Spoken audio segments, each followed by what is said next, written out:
আসসালামু আলাইকুম। এটিএন বাংলার প্রতি ঘন্টা সংবাদে সবাইকে স্বাগত জানাচ্ছি ফাতিহা শাফি। অসহযোগ আন্দোলনের প্রথম দিনে দেশের 7 জেলায় আন্দোলনকারীদের সাথে পুলিশ ও আওয়ামী লীগ কর্মীদের ত্রিমুখী সংঘর্ষে দুপুর পর্যন্ত 15 জন নিহত হয়েছেন। এর মধ্যে রংপুরে 4 জন, পাবনায় 3, মুন্সিগঞ্জে 2, মাগুরায় 2, বগুড়ায় 2, জয়পুরহাটে 1 ও সাভারে মারা গেছেন 1 জন। গুলিবিদ্ধ সহ আহত হয়েছেন শতাধিক। দফায় দফায় সংঘর্ষে রণক্ষেত্রে পরিণত হয়েছে এসব এলাকা। হামলা ও ভাঙচুর করা হয়েছে আওয়ামী লীগ অফিস সহ বিভিন্ন স্থাপনায়। প্রতিনিধিদের পাঠানো তথ্য ও ছবিতে আরও জানাচ্ছেন জাহিদুল আলম। অসহযোগ আন্দোলনের প্রথম দিন সকালে পাবনা শহরে আন্দোলনকারীদের দিকে গুলি ছুড়ে দুর্বৃত্তরা। এতে 4 জন গুলিবিদ্ধ হন, পরে 3 জনের মৃত্যু হয়। পরিস্থিতি নিয়ন্ত্রণে টিয়ার গ্যাস ও রাবার বুলেট ছোড়ে পুলিশ। মুন্সিগঞ্জে সংঘর্ষে 2 জন নিহত হয়েছেন, আহত হয়েছেন অন্তত 30 জন। থানার পুল চত্বরে মুহুর্মুহু ককটেল বিস্ফোরণ ও গুলির শব্দ শোনা যায়। সকাল 10টার দিকে শহরের থানার পুল এলাকায় আন্দোলনকারীরা জড়ো হলে আওয়ামী লীগ কর্মীরা হামলা করে। রংপুরে বৈষম্য বিরোধী ছাত্র আন্দোলন কর্মীদের সাথে আওয়ামী লীগ ও এর অঙ্গ সংগঠনের নেতাকর্মীদের সংঘর্ষে 2 জন নিহত হয়েছেন, আহত হয়েছেন অন্তত 15 জন। দুপুরে নগরের সিটি বাজার এলাকায় এই সংঘর্ষের ঘটনা ঘটে। মাগুরায় পুলিশ ও আওয়ামী লীগের নেতাকর্মীদের সংঘর্ষে 2 জন নিহত হয়েছেন। বেলা 11টার দিকে পারনান্দুয়ালি এলাকায় সংঘর্ষে গুলিবিদ্ধ হন তারা, এতে অনেকে আহত হয়েছেন। বগুড়ার বড়গোলা ও দুপচাচিয়ায় পুলিশ ও বিক্ষোভকারীর মধ্যে সংঘর্ষে 2 জন নিহত হয়েছেন। নিহতের পরিচয় এখনো জানা যায়নি। জয়পুরহাটে মারা গেছেন 1 জন। সকালে পুলিশ ও আন্দোলনকারীদের সংঘর্ষের সময় তার মৃত্যু হয়। এছাড়া অর্ধশতাধিক মানুষ আহত হয়েছেন। আওয়ামী লীগ অফিস ও ছাত্রলীগ অফিসে আগুন ধরিয়ে দেয় দুর্বৃত্তরা। সাভারের বাইপাইলে মৃত্যু হয়েছে আরও 1 জনের। সকালে আন্দোলনকারী পুলিশ ও সরকার সমর্থকদের সংঘর্ষে তার মৃত্যু হয়। Bureau report, ATN Bangla. এদিকে রাজধানীতে সরকার সমর্থকদের সঙ্গে বিক্ষুব্ধ জনতার ধাওয়া পাল্টা ধাওয়া, গুলি, অগ্নিসংযোগের মধ্য দিয়ে চলছে অসহযোগ আন্দোলনের প্রথম দিন।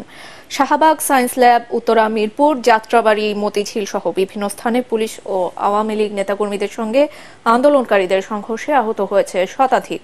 বঙ্গবন্ধু শেখ মুজিব মেডিকেল বিশ্ববিদ্যালয়ের প্রশাসনিক ভবনের সামনে বেশ কয়েকটি যানবাহনে আগুন দিয়েছে বিক্ষুব্ধরা। এছাড়া বাংলাদেশ ব্যাংক ও সিএমএম আদালতে ভাঙচুর ও পুলিশের গাড়িতে আগুন দেওয়া হয়েছে। রিপোর্ট করছেন আদ্দিন সজীব। ঢাকার আকাশে কালো ধোঁয়া। অসহযোগ আন্দোলনের প্রথম দিন, সকাল থেকেই উত্তপ্ত রাজধানী। দিনের শুরুতেই শাহবাগে আওয়ামী লীগের নেতাকর্মীদের ধাওয়া দিয়ে সড়ক দখলে নেয় আন্দোলনকারীরা। আগুন দেয়া হয় বঙ্গবন্ধু শেখ মুজিব মেডিকেল বিশ্ববিদ্যালয়ের বেশ কয়েকটি গাড়িতে। ঘটে ভাঙচুরের ঘটনাও, এতে আতঙ্কিত হাসপাতালের চিকিৎসক, রোগী ও তাদের স্বজনরা। সায়েন্স ল্যাব মোড়েও বিক্ষোভকারীদের সঙ্গে ছাত্রলীগ পুলিশের ধাওয়া পাল্টা ধাওয়ায় আহত হয়েছেন কয়েকজন। সরকার বিরোধী নানা স্লোগান দিয়ে রাস্তা অবরোধ করেছে শিক্ষার্থীরা। আসছি 11টা বাজে, আসার পর 5 মিনিট এখানে আমরা আন্দোলন করতেছি। আর ওখান থেকে হঠাৎ পুলিশ ছাত্রলীগ হচ্ছে আপনার মারতেছে, গুলি মারতেছে, টিয়ারশেল মারতেছে। তারপর আমরা ধাওয়া দিছি পর ওখান দিয়ে বের হয়ে গেছে। এটা কেন করলো? এই শান্তিপূর্ণ আন্দোলনে কেন তারা আক্রমণ করলো? এটা আমরা তীব্র নিন্দা জানাই। আমরা এই সাইড থেকে প্রথমে পুরো শান্তিপূর্ণভাবে আন্দোলন করছিলাম। ওই সাইড থেকে ছাত্রলীগের ওরা হচ্ছে হেলমেট বাহিনী, হেলমেট পরে ওরা লাঠিসোঁটা নিয়ে আসতেছিল। বাংলা মোটরেও বিক্ষুব্ধ জনতার সঙ্গে আওয়ামী লীগ ও ছাত্রলীগ নেতাকর্মীদের সংঘর্ষ বাধে। পুলিশ বক্স ও বাসে আগুন দিয়েছে দুর্বৃত্তরা। এতগুলো রক্তের বিনিময়ে আমরা কোনো কোটা চাইনি, এখন শুধু 1 দফা। এটা অবিলম্বে মানা উচিত। আমাদের ভাইদের রক্ত নিয়েছে, আমাদের যদি রক্ত দিতে হয় আমরা দিতে প্রস্তুত আছি। আমরা রাজপথে আছি, রাজপথ আমরা ছাড়ি নাই। আমাদের ছাত্ররা যেভাবে আসছে তারা কিন্তু নিরস্ত্রভাবে আসছে, এখানে যেভাবে পারতেছে সেভাবে এখানে তার আন্দোলন যোগে। আমাদের উপরে আবার ছাত্রলীগ দিয়ে হামলা করানো হচ্ছে। আমরা কোনোভাবে আমরা চুপ থাকবো না। আমরা এটা সঠিক বিচার চাই। আর আমাদের দাবি একটাই, 1 দফা। কেন ঝরলো আমাদের ভাইদের রক্ত? আমাদের একটাই দাবি, আমরা ন্যায় চাই। যতক্ষণ পর্যন্ত পদত্যাগ না করবে আমরা আন্দোলনের মাঠ ছাড়বো না। সদরঘাটে বাংলাদেশ ব্যাংকের শাখা অফিসের সামনেও ভাঙচুর করা হয়। ঢাকার সিএমএম আদালতে পুলিশের গাড়িতে আগুন দেয়া হয়েছে। থমথমে পরিস্থিতি যাত্রাবাড়িতেও। কুতুবখালীতে ঢাকা চট্টগ্রাম মহাসড়ক অবরোধ করে বিক্ষোভকারীরা।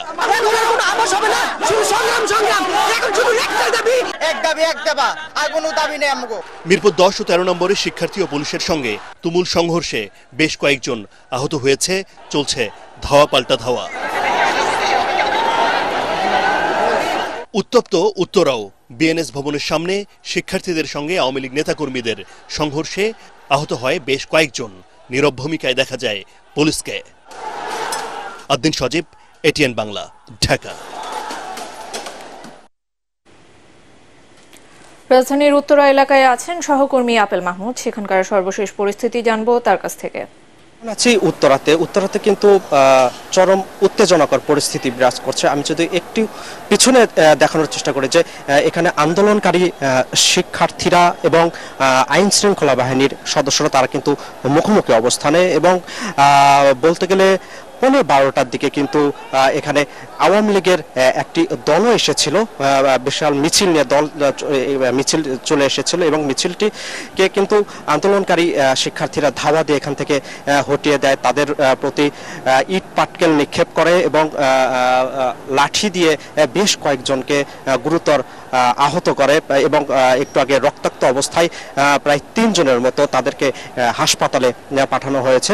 এবং এখন এই আন্দোলনকারী শিক্ষার্থীরা কিন্তু এখানে যে বিভিন্ন ধরনের কাগজ, চেয়ার টেবিল সহ ছোট যে টং দোকানগুলো ছিল সেই দোকানগুলোতে কিন্তু আগুন ধরিয়ে দিয়েছে, এবং এখানে কিন্তু একটু ক্যামেরাম্যান দেখানোর চেষ্টা করছে যে ধোঁয়ায় কিন্তু পুরো আকাশে চলে যাচ্ছে, অর্থাৎ এখানে কিন্তু চরম উত্তেজনাকর পরিস্থিতি বিরাজ করছে। এবং এর পাশেই কিন্তু পুলিশ দাঁড়িয়ে আছে, তারা এক ধরনের নীরব ভূমিকা পালন করছে, তারা কোনো ধরনের অ্যাকশনেও যাচ্ছে না, জাস্ট তাদেরকে এসব আন্দোলনকারী শিক্ষার্থীদের নিবৃত্ত করার চেষ্টা করছে।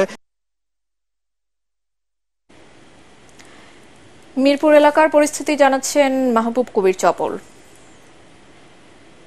বিক্ষোভ মিছিল করছিল এবং আমরা এরপরে দেখেছি যে সময় যতটা বেড়েছে 3-4 দিকে যে রাস্তাগুলো আছে সেই রাস্তাগুলো থেকে শিক্ষার্থীরা এদিকে আসার চেষ্টা করেছে, এবং শিক্ষার্থীদের সাথে আওয়ামী লীগের কর্মীদের দফায় দফায় ধাওয়া পাল্টা ধাওয়া একেবারে রণক্ষেত্র অবস্থা তৈরি হয়েছে। এবং আমরা দেখেছি যে আওয়ামী লীগের পক্ষে সমাবেশ থেকে অনেকে সাউন্ড গ্রেনেড ছোড়া হচ্ছে, এবং পুলিশ এখন এই মুহূর্তে আমরা দেখেছি যে পুলিশ মাঠে নেমেছে এবং তারা টিয়ার শেল একের পর এক নিক্ষেপ করে শিক্ষার্থীদের সরিয়ে দেবার চেষ্টা করছে। তবে শিক্ষার্থীরাও ঘোষণা দিয়েছে যতক্ষণ পর্যন্ত তারা এই মিরপুর 10-এ অবস্থান নিতে না পারবে ততক্ষণ তাদের এই আন্দোলন আসলে চালিয়ে যাবে। আমরা দেখছি যে যখনই শিক্ষার্থীরা মেইন রোডে আসছে তখনই পুলিশের পক্ষ থেকে সাউন্ড গ্রেনেড এবং টিয়ার শেল নিক্ষেপ করে তাদেরকে ছত্রভঙ্গ করবার চেষ্টা করা হচ্ছে বা ছত্রভঙ্গ করা হচ্ছে, কিন্তু শিক্ষার্থীরা অলিগলিতে গিয়ে পরে আবারও মেইন রাস্তায় চলে আসছে।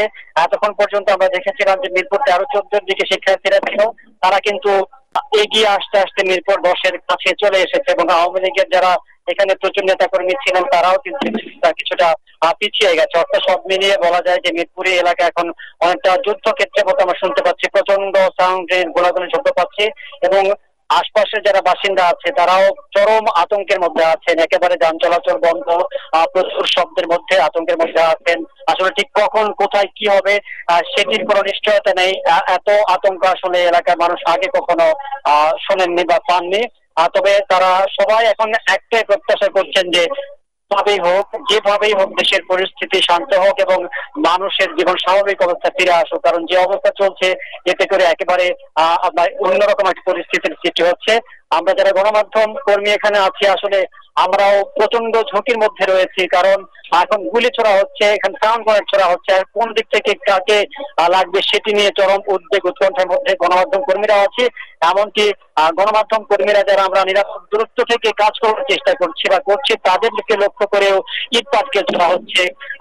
এটি আসলে কাজ করার মতো পরিস্থিতি এখন কঠিন হয়ে গেছে গণমাধ্যম কর্মীদের জন্য। তারপর আমরা পেশাগত কাজের জন্য আমরা যতটা সম্ভব চেষ্টা করছি এখান থেকে খবরগুলো সংগ্রহ করবার জন্য। যেহেতু আমাদের মোবাইল নেটওয়ার্ক নেই সে কারণে আমরা ফুটেজ দেখাতে পারছি না, হয়তো আমার ভয়েসের মাধ্যমে আমি যতটুকু এখানকার বর্তমান পরিস্থিতি বোঝাবার চেষ্টা করেছি। এই ছিল আমার কাছে এখানকার সর্বশেষ পরিস্থিতি। কোটা সংস্কার আন্দোলনকে যারা এক দফাতে রূপান্তরিত করেছে তারা স্বাধীনতা ও দেশ বিরোধী বলে মন্তব্য করেছেন আওয়ামী লীগ নেতারা। তাদের দাবি, প্রধানমন্ত্রীর আলোচনার প্রস্তাব প্রত্যাখ্যান করে আন্দোলনকারীরা দেশকে অস্থিতিশীল করতে চায়। সন্ত্রাসের বিরুদ্ধে আওয়ামী লীগের গণজমায়েত কর্মসূচি পালনকালে দলটির নেতারা এসব কথা বলেন। বিস্তারিত জানাচ্ছেন সৈয়দ রিয়াজ। সরকার পদত্যাগের এক দফা দাবির প্রতিবাদে দেশ জুড়ে গণজমায়েত ও শান্তি সমাবেশ করছে আওয়ামী লীগ। রাজধানীর বিভিন্ন গুরুত্বপূর্ণ স্থান, পাড়া মহল্লায় দলীয় নেতাকর্মীরা অবস্থান নিয়ে খণ্ড খণ্ড মিছিল করে। এ সময় তারা শিক্ষার্থীদের উদ্দেশ্যমূলক আন্দোলনকে প্রতিহত করার ঘোষণা দিয়ে বিভিন্ন স্লোগান দেন। চলমান সংকট নিরসন না হওয়া পর্যন্ত রাজপথ ছাড়বে না জানিয়ে দলীয় নেতাকর্মীরা বলেন, দেশের যে কোনো সমস্যা সমাধানে আলোচনার কোনো বিকল্প নেই। তা জেনেও অদৃশ্য উস্কানিতে আন্দোলনকারী শিক্ষার্থীরা প্রধানমন্ত্রীর আহ্বান প্রত্যাখ্যান করেছে, যা নজিরবিহীন। আমরা সারা বিশ্বের মধ্যে দেখেছি, যখনই কোনো আন্দোলন সংগ্রাম হয়, সরকার প্রধান যখন ডাকেন তখন সবাই কিন্তু সেই ডাকে সাড়া দিয়ে একটা আলোচনায় বসে। কোটা আন্দোলনকারী নাহিদ সহ কোটা সমন্বয়করা তাদের ক্ষমতার ভূতে ধরেছে। এরপরে যদি কোনো সহিংসতা ঘটে, যদি কোনো হতাহতের ঘটনা ঘটে, তাহলে সকল দায় এই ছাত্র নামের অছাত্রদেরকে নিতে হবে। জনগণের জানমালের নিরাপত্তায় আওয়ামী লীগ নেতাকর্মীরা শান্তিপূর্ণ কর্মসূচির মাধ্যমে সরকারকে সহযোগিতা দেবে বলে জানান দলের নেতারা। জ্বালাও পোড়াও সব এই জামাত শিবির বিএনপি তারা করছে এবং একটি রাষ্ট্রের সম্পদ ধ্বংস করছে। শান্তিপূর্ণভাবে এবং শান্তিপূর্ণভাবে এদের অশুভ শক্তির বিরুদ্ধে আমরা মোকাবিলা করব, শান্তিপূর্ণ মোকাবিলা করব। দেশকে অকার্যকর করতে নিরীহ শিক্ষার্থীদের উপর দেশি বিদেশি কুচক্রী মহল ভর করেছে বলেও জানান তারা। যতক্ষণ পর্যন্ত এই রাজাকার আলবদররা ঘরে না যাবে, তাদেরকে নির্মূল না করতে পারবো, স্বাধীনতা বিরোধী নির্মূল না করতে পারবো, তাদের বিরুদ্ধে আন্দোলন অব্যাহত থাকবে। এ সময় দেশ ও জনগণের স্বার্থ বিবেচনায় শিক্ষার্থীদের আন্দোলন প্রত্যাহার করে প্রধানমন্ত্রীর সাথে আলোচনায় বসার আহ্বান জানান আওয়ামী লীগ নেতারা। সৈয়দ রিয়াজ, এটিএন বাংলা, ঢাকা। পরবর্তী সংবাদ দেখার আমন্ত্রণ জানিয়ে এখনকার মতো শেষ করছি। এটিএন বাংলা সংবাদ ইউটিউবে দেখতে ব্রাউজ করুন youtube/ATN Bangla News। ধন্যবাদ।